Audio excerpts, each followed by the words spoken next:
professional. Look for anomalous traffic, strange things in your environments. Honeypots, free open source honeypots like HoneyD or the tiny honeypot, THP. HoneyD by Niels Provost, THP by a good friend of mine, George Bakos. Fantastic stuff. It's free. Set it up. Put those on your internal networks and try to detect where the bad guys might be. Or tar pits, written by my colleague, Tom Liston. The La Brea tar pit, fantastic tool, free, open source. Put it in an environment so that it can absorb anomalous traffic and attacks and give you a vision into what the bad guys in your midst are already doing. Then clean up. It's not all about detection, too. There's detection and eradication. Now let's get back to the discussion I was having with Chris Hoff. So I said to Chris, he says, Skoudi, I'll never be able to get this through my Chief Information Security Officer. I said, how about this, Chris? You're dependent on the bad guys not taking action. You're dependent on their good graces to keep your network running. He said, yes, I am. That's true. I said, how about this? Why don't we call the identification stuff where we're trying to find the bad guys and the eradication stuff where we get them out, we can call that prevention because we're preventing the bad guys from acting and doing more attacks. So therefore, when you have to present to your board that you've spent 95% of your money on prevention, you will have if they make you spend it on prevention, we'll just redefine prevention to include identification and eradication, and we win. And he looked at me and he says, that's a very good argument, Mr. Skoudis. So there you go. Now you can talk to your CISO and say, look, we need to start extending our prevention, still preventing the bad guy from causing damage by finding where he is and getting rid of him. Okay? All right, cool. All right, and now the last topic for the military. A couple of caveats on this section. Please understand that although I am a US citizen, I certainly do not speak for the government of the United States. I am not speaking on behalf of the military there. What follows is my opinions and my opinions entirely. Really, I don't want to have an international situation come up here. This is my opinion on how my central thesis has implications to the military. Not just the US military, but the militaries of your own countries. Okay? All right. This is where things might get a little ugly or controversial. I admit that. Don't hate me. I'm trying to make you think, okay? It is widely rumored, and in some cases, actually publicly reported, that there have been cyber attacks, significant cyber attacks against major government organizations, not just the US, but China has said that they've been the target of these organizations, so has Russia, and so forth.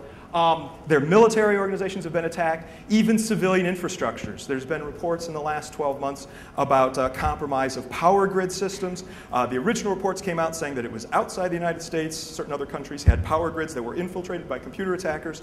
And then shortly after that, there were some reports that certain power grid systems inside the United States were also compromised. So what?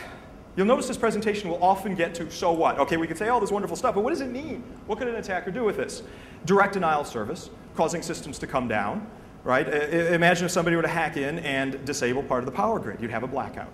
That would be problematic for many reasons. If somebody were to hack into a hospital and shut down power, you could actually have a threat to life or limb. People could die. You say, oh, but they have power backups. They have power generation equipment within the hospitals. I'll bet you they're web-based. I bet you the controls of those things are web-based. Yeah. All right.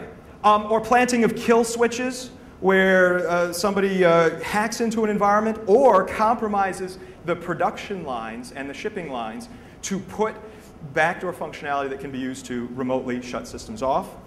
Or more insidiously, stealing information, hacking into target environments and just stealing very sensitive information, either for competitive advantage in the industry or possibly for military advantage, information theft. And one of the even more insidious ones here, attacks against the integrity of important data. There was an article that came out in the New York Times, it was about 1 month ago, and I encourage you to read it. It was an article saying that in 2003, in the run-up to the Iraq War, the United States in 2003 considered, before the actual aerial attack, they considered hacking into the banks of Iraq and poisoning the banking records, violating the integrity of the banking records, so they were just messed up to destroy the financial system of Iraq so that Iraq wouldn't be able to fund its own war effort. The US considered doing this, at least according to the New York Times. They decided not to. You know why? because of concerns about cascading effects. This is a big problem. If you're going to wield cyber warfare and engage in that, you've got your direct effects, right? You've got your secondary effects, which you may be able to control the direct effects, and the secondary effects maybe you could keep more focused. But these cascading tertiary effects are a big area of concern. The fear was that if they destroyed the banking system of Iraq, that would then affect Iran and Saudi Arabia, and then from Saudi Arabia it would spread into Europe, and then spread into Europe back to the United States, and you get blowback. It's almost like the problem we have with nuclear weapons and you have fallout, right? We have that analogous idea in the possibility of information warfare.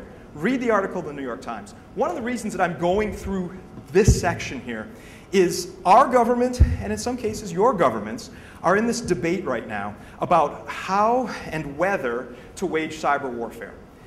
The hacker community needs to have a voice in this, right? I mean, they're building their cyber warfare capabilities on the intellects that you folks have put in building different kinds of hacks, different kinds of exploits, in the research that you've been doing over much of the last 20 years. They're making that into warfare now. And you need to speak out, start blogging on it and so forth, because otherwise these decisions are going to get made. So I'm covering this section here to get you thinking about it, to get you speaking about it, because these decisions are being made as we speak. All right, you're familiar with the Estonian situation in 2007, right? It's very famous by now, where there were certain statues that were moved outside of a city in Estonia, and certain people that were sympathetic to Russian nationalism were unhappy about the movement of these soldiers, and a denial of service flood resulted. All right, so that was back in 2007. In 2008, before the invasion of certain cities by Russia in 2008 in Georgia, there was a volley, there was a cyber attack against some of the government servers and websites in Georgia. And this actually preceded the kinetic warfare, the actual rolling in of the tanks and so forth, almost anticipatory, very interesting. And then, did you see the issue in Kyrgyzstan in 2009? This got far less press, which I think was unfortunate. Kyrgyzstan was under a debate as to whether certain US military bases should be housed in Kyrgyzstan. The Russians did not want those bases to be there, and suddenly there was a denial of service flood against various Kyrgyzstani government sites and so forth. It's interesting. Now, I'm not saying that Russia is the only one that engages in this. No, no, not at all. And I'm not even saying that it's the Russian government. I'm not saying that. However, it is interesting that this does come up on a yearly basis in association with certain issues dealing with Russian nationalism. There was also a smaller flood that happened the weekend of the 4th of July in South Korea and the US. Did you see that one? It was just a couple months ago. There's rumors that it came from North Korea or was inspired by folks in North Korea. I'm not here to say whether it was North Korea or not, but it was an interesting show of capabilities, a significant denial of service flood. Certain US government websites were taken offline for a few days. You know, you hate to say this, but I was almost disappointed that the attack had such limited consequences, because I understand it was taken very seriously in South Korea. They said, wow, this is huge. But in the US, a lot of the government agencies just said, it's just a little hack. It's not that big of a deal. And it didn't really have a huge impact on decision makers in the United States. Not that I want there to be a big attack with major consequences. What I'd like is there to be a small attack with small consequences that gets people's attention to this. Yes. So what are some of the US approaches to dealing with cyberspace and the computer attacks and so forth? Well, the United States right now is working on appointing a cybersecurity director. You may be familiar with this. There's been several reports in the press and so forth. They're trying to choose an appropriate person to run government and also non-governmental civilian computer security issues in the United States.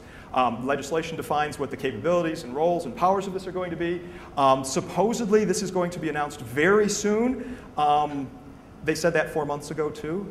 4 months ago, it was supposed to be imminent, they're going to announce it, and then, well, it never happened. And then in October, it was supposed to be October 1st, and then it never happened. We'll see. Washington, D.C. has been largely frozen up by the debate over health care, and that has kind of slowed down all other activity on behalf of the United States government, including the appointment of a cyber director.